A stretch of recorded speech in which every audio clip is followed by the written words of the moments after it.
Ay, hindi, tara mag-Starbucks no. Okay guys, magandang hapon ulit sa inyong lahat. Dito po tayo ngayon sa viewing deck ng Tagaytay, Tagaytay City.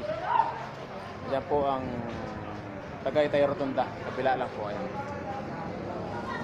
Yan.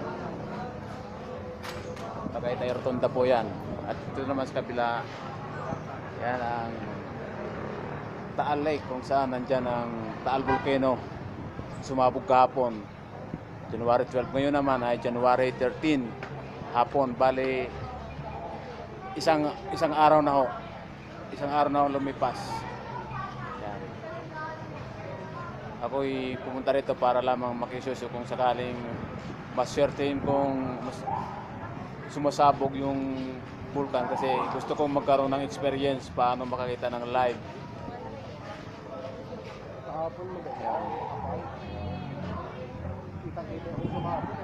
Ano nyo mga guys, nung nag-a-asphalt. naka-experience naman ako dati nung Kaya umuwi na lang. nung sumabog ang Mount Mayon noon.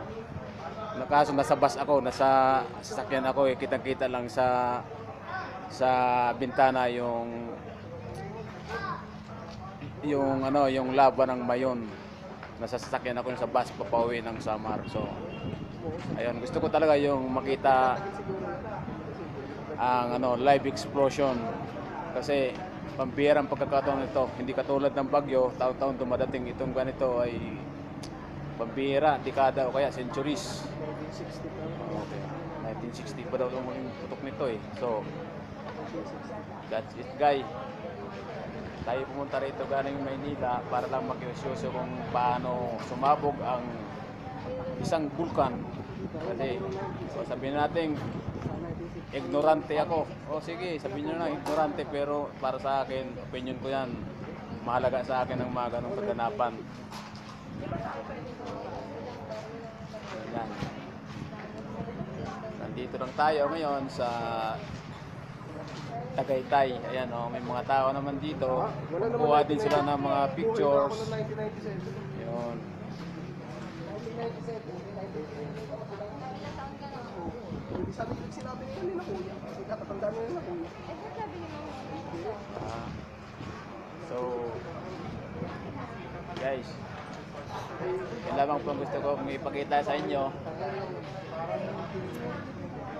ang aking makukuhang pansariling kaligayahan ng makitang nature. Kasi alam niyo namang mahilig ako sa nature. Ito, parte ito ng nature. Ang isang explosion ng isang volcano ay parte yan ng nature. So, that's it. Yan ang gusto kong makita mga adventurism. So, hanggang dito lang muna guys.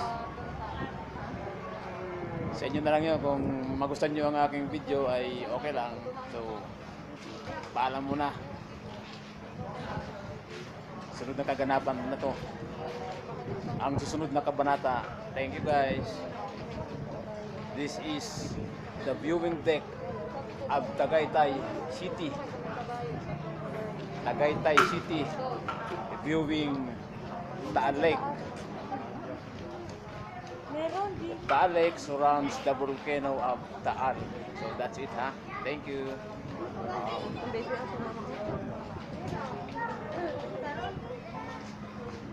Siguro kaya kami kahapon. Ano?